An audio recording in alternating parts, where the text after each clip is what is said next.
Assalamualaikum warahmatullahi wabarakatuh. Selamat sore rekan-rekan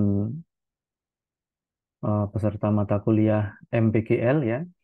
Hari ini kita tutorial yang keempat.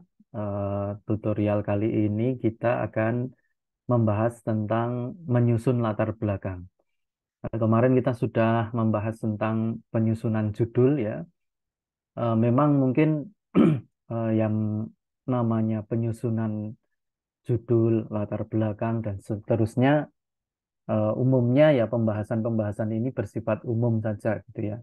Modifikasi-modifikasi yang mungkin muncul ya di dalam pelaksanaannya ya mungkin saja terjadi dan diperbolehkan gitu ya.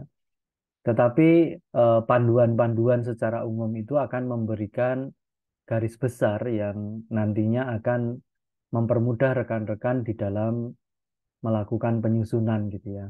Walaupun kadangkala apa yang kita bahas dalam membuat judul atau menyusun latar belakang dan seterusnya itu sebenarnya ya sudah kita lakukan gitu ya dalam proses perkuliahan-perkuliahan sebelumnya, misalnya dalam menyusun tugas esai, kemudian dalam menyusun tugas tutorial di blog sebelumnya seperti eh, kuliah analisis sumber daya lahan dan air, kemudian analisis sumber daya manusia dan ekonomi, kemudian ada mini project di pengelolaan lingkungan atau di KKL 3 gitu ya.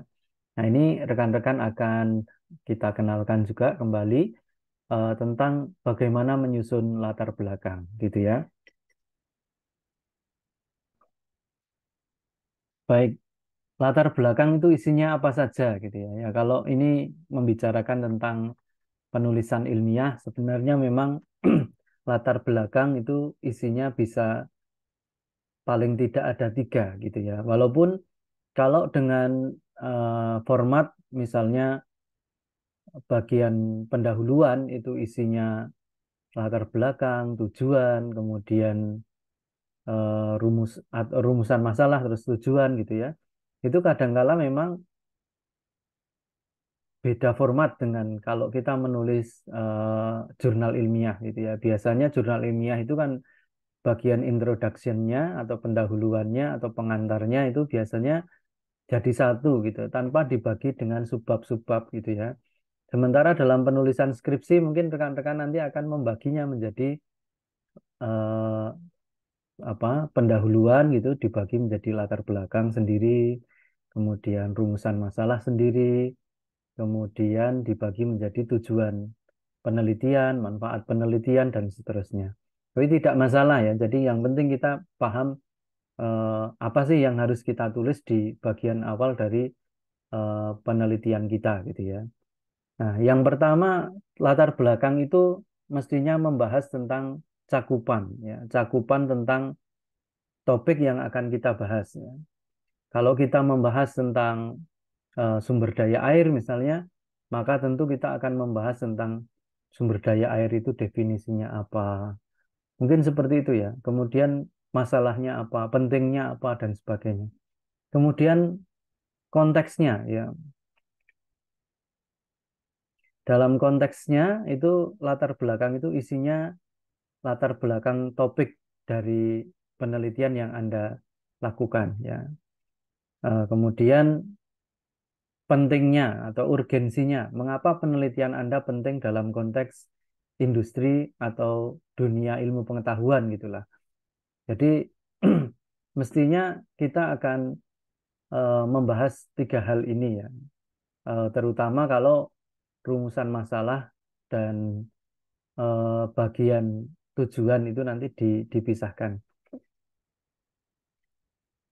Nah, kenapa kok menulis latar belakang itu begitu penting bagi sebuah karya tulis ya? Yang pertama adalah latar belakang itu akan membantu Anda untuk menjelaskan latar belakang topik. Jadi, kenapa toh kok sesuatu penelitian itu harus dilakukan ya?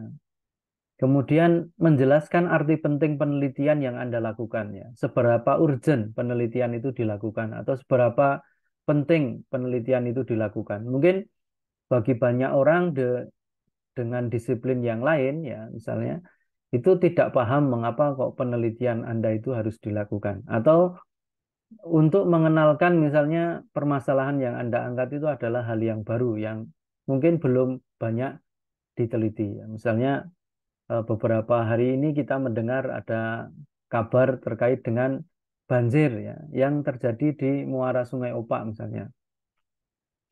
Nah, di sana kita tahu bahwa posisi saat ini adalah musim kemarau.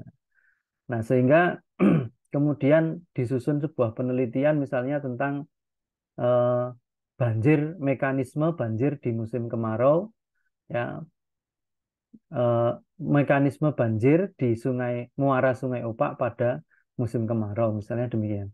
Nah, tentu ini kan aneh ya, aneh karena apa? Karena mestinya banjir itu kan terjadi di musim penghujan, sehingga kita membahas tentang konteksnya apa ini ya. Kenapa kok bisa eh, kita mengangkat kejadian ini misalnya. Oh, ternyata memang ada kejadian-kejadian banjir di musim kemarau misalnya.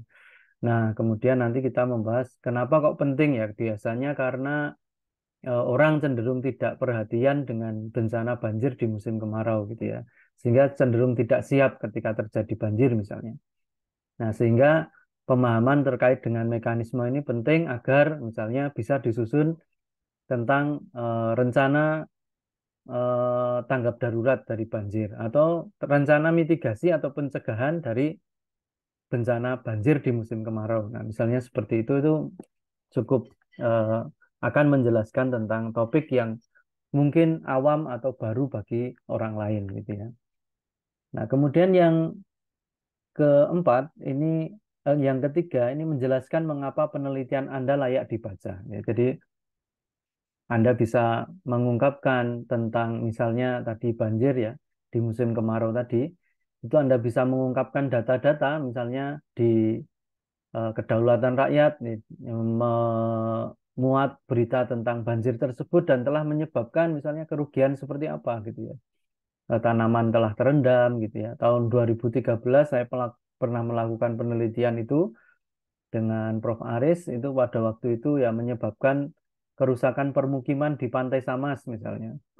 Nah, data-data kerusakan dan sebagainya itu menjadi penguat ya. Mengapa kok eh, penelitian Anda ini layak dibaca ya? Karena ada unsur pentingnya tadi gitu ya.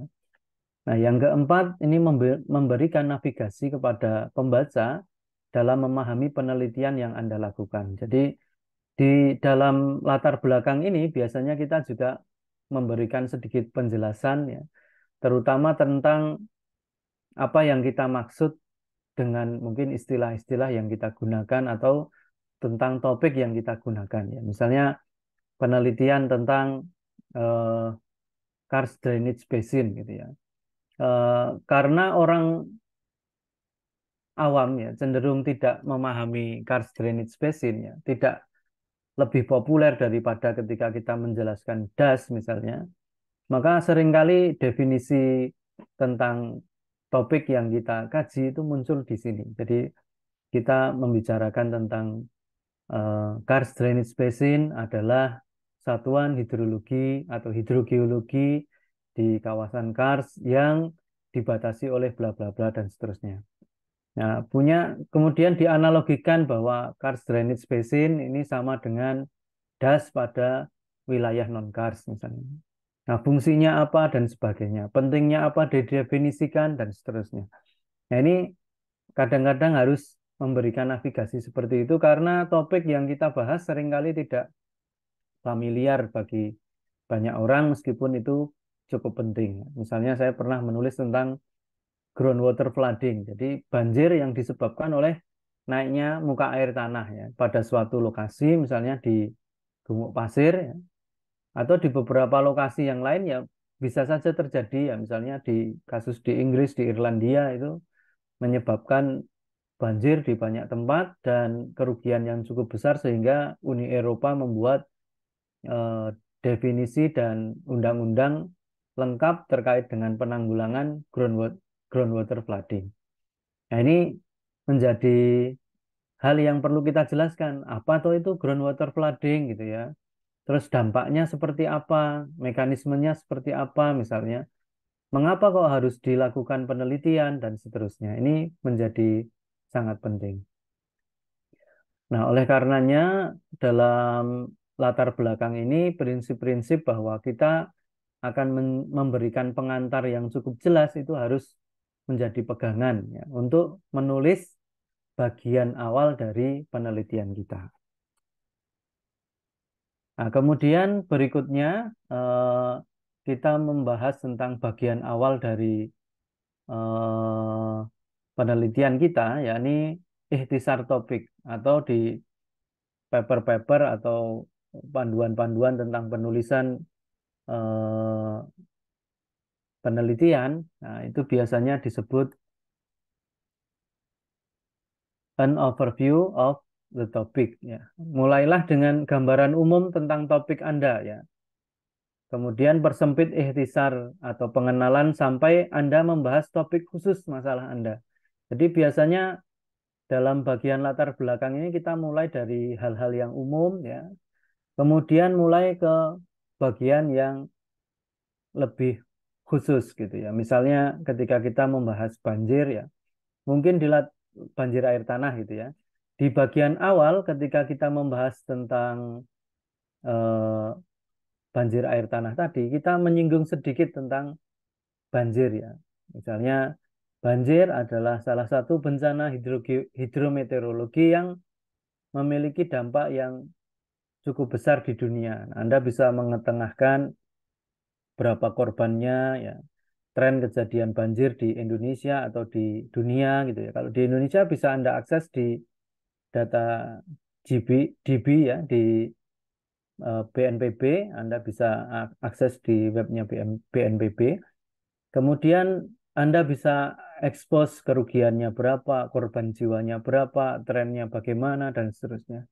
Baru kemudian paragraf berikutnya Anda mulai tentang salah satu jenis banjir yang sangat jarang dibahas adalah banjir yang disebabkan oleh air tanah. Nah, Anda sampaikan istilah banjir air tanah ya atau groundwater flooding digunakan untuk proses yang seperti apa? Misalnya banjir yang disebabkan oleh keluarnya air tanah dari akuifer menuju ke permukaan dan menyebabkan banjir di permukaan atau di ruang bawah tanah. Misalnya seperti itu ya. Ini bisa saja digunakan sebagai awalan. Jadi yang dari umum kita bahas banjir saja, kemudian kita membahas banjir yang berupa groundwater flooding. Berikutnya Anda bisa membahas tentang apa sih yang sebenarnya Anda pengen bahas ya. Misalnya groundwater flooding di dunia mekanismenya ada 5 misalnya.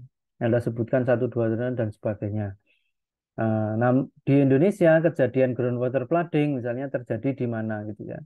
Namun demikian pengkajian terkait jenis, mekanisme, dan karakteristik dari groundwater flooding di Indonesia belum banyak dilakukan termasuk di lokasi X misalnya. Nah, Anda bisa menjelaskan mengapa kok analisis terkait dengan groundwater flooding di lokasi X itu begitu penting gitu ya.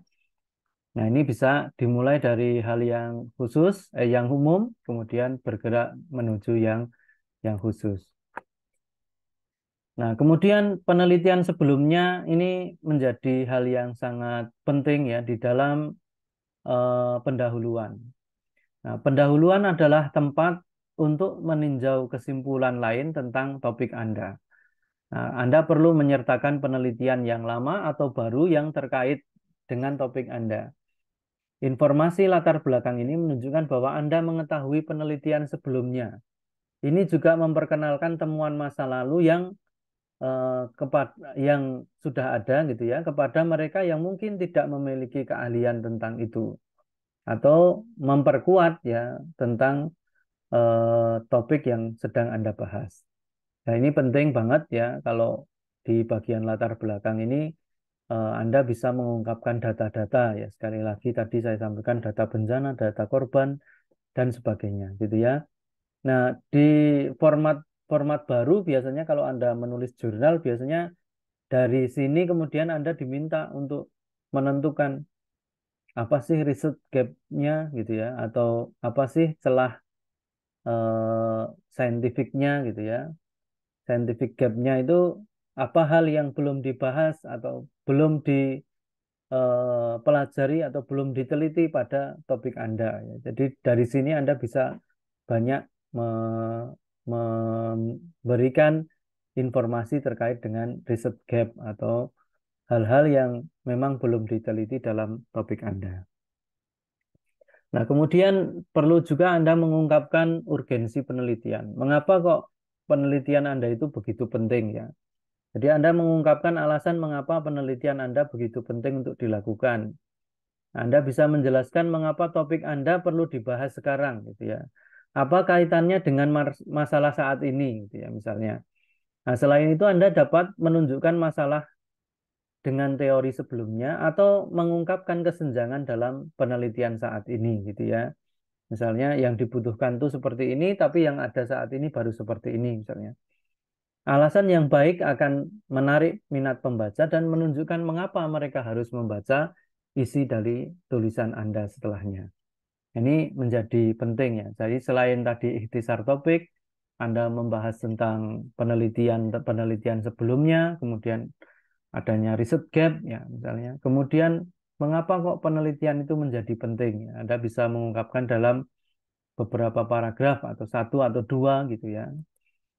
Nah, kemudian di bagian pendahuluan nih, biasanya juga ada tujuan penelitian, kecuali pada format yang memang mengharuskan ini dipisah ya. Misalnya pada skripsi Anda kan ini dipisah, sehingga Anda ya terpaksa harus membuat bagian tujuan penelitian ini sebagai subbab sendiri dari bab satu ya. Nah, Anda bisa menjelaskan tujuan Anda secara gamblang, kecuali memang terdapat subbab yang khusus untuk menulis tujuan ini. Di bagian ini Anda bisa menuliskan tujuan satu, dua, tiga gitu ya. Kalau menurut saya ya pada skripsi itu ya tidak perlu banyak-banyak ya. Misalnya tiga gitu, dua atau tiga itu sudah cukup gitu ya. Tidak usah terlalu banyak. Tidak perlu terlalu detail ya. Nanti saya mau membahas dengan diagram ini. Masing-masing Anda butuhkan satu tujuan gitu ya. Nanti jadi terlalu banyak ya. Misalnya kalau di air tanah misalnya Anda nanti menganalisis dengan diagram Piper, dengan diagram Steve, dengan diagram Durov dan sebagainya ya tidak perlu menulis tujuannya adalah mengetahui karakteristik air tanah berdasarkan diagram Steve. Nah, yang kedua yang diagram Durov, yang ketiga diagram Piper gitu tidak perlu. Ya, cukup saja disingkat ya misalnya mengetahui karakteristik hidrogeokimia di lokasi ini atau secara multitemporal di lokasi ini misalnya gitu. Jadi tidak perlu semuanya dibahas detail di dalam tujuan. Jika memungkinkan di dalam tujuan itu, misalnya pada subbab seperti skripsi itu dijelaskan tentang apa yang dimaksud dengan tujuan yang Anda buat, ya boleh saja ditambahkan keterangan. Misalnya setelah satu tujuannya ini, kemudian Anda bisa menambahkan keterangan-keterangan. Misalnya tujuan pertama menganalisis karakteristik hidrogeokimia air tanah di lereng selatan Merapi misalnya. Maka di bagian penjelasan Anda bisa menjelaskan karakteristik air tanah yang dimaksud itu apa saja. Misalnya karakteristik fisika, kimia, biologi, dan seterusnya. Anda bisa menjelaskan kimianya apa, biologinya apa, dan seterusnya. Juga karakteristik yang lain misalnya pola spasial misalnya, kecenderungan spasial dan sebagainya. Anda bisa memberikan penjelasan tambahan. Nah, bergantung pada subbab yang disediakan di dalam format penelitian. Nah, biasanya kemudian pada bagian apa latar belakang itu diakhiri dengan pernyataan tesis atau a thesis statement. Ada juga yang membahas tentang bagian ini biasanya disebut sebagai ini eh, problem statement, ya. Problem statement atau thesis statement, ya. Pengantar utama harus diakhiri dengan pernyataan tesis atau pernyataan tentang ide-ide yang akan dijalankan melalui seluruh artikel penelitian Anda. Itu harus lugas dan jelas. Jadi pernyataan tesis ini mengungkapkan tentang masalahnya apa gitu ya. Masalah yang Anda pengen sampaikan itu apa. Tadi kita sudah membahas tentang pengenalan topik, kemudian penelitian-penelitian terdahulu, kemudian ada research gap ya atau scientific gap ya. Kemudian ada eh, tujuan penelitian ya atau tujuan penelitian bisa saja setelah ini gitu ya. Nah, biasanya juga kalau pada skripsi di tempat eh, yang bagian pendahuluannya itu dibagi menjadi latar belakang, rumusan masalah, dan tujuan penelitian. Nah, bagian ini biasanya masuk di rumusan masalah. Ya. Jadi, bagaimana mengungkapkan masalah yang muncul. Ya. Sehingga kalau Anda melihat, ya biasanya pada tutorial-tutorial terkait dengan penulisan latar belakang atau penulisan-penulisan terkait dengan bagian introduction, itu isinya biasanya ya konteks atau ikhtisar topik. Di sini Anda mulai pengenalan, kemudian isinya adalah studi-studi terdahulu. Ya, selain dari pengenalan, kemudian ada research gap dan problem statement. Ya, atau kalau di sini biasanya research gap-nya itu dan problem statement ini masuk di rumusan masalah dan yang terakhir nanti baru di tujuan penelitian. Nanti ditambah lagi dengan manfaat penelitian dan seterusnya. Baik, saya kira cukup demikian ya penjelasan terkait dengan eh, penyusunan latar belakang yang semoga bisa memberikan manfaat bagi Anda semuanya. Dan kemudian diskusi berikutnya bisa kita sambung melalui grup WhatsApp ya. Monggo silahkan dimanfaatkan. Sudah ada apa media yang bisa kita gunakan untuk eh, berdiskusi bersama ya. Penjelasan yang ada di sana mungkin bisa dibaca oleh orang lain yang mungkin tidak bertanya, tetapi kemudian bisa juga digunakan untuk belajar orang lain. Sehingga ketika Anda menanyakan di sana, ya saya akan menjawab di sana ya daripada menjabri ya. Karena dengan begitu ya orang-orang yang ada di dalam grup tersebut juga akan bisa ikut belajar. Baik, sekian. Mohon maaf bila ada kesalahan. Assalamualaikum warahmatullahi wabarakatuh.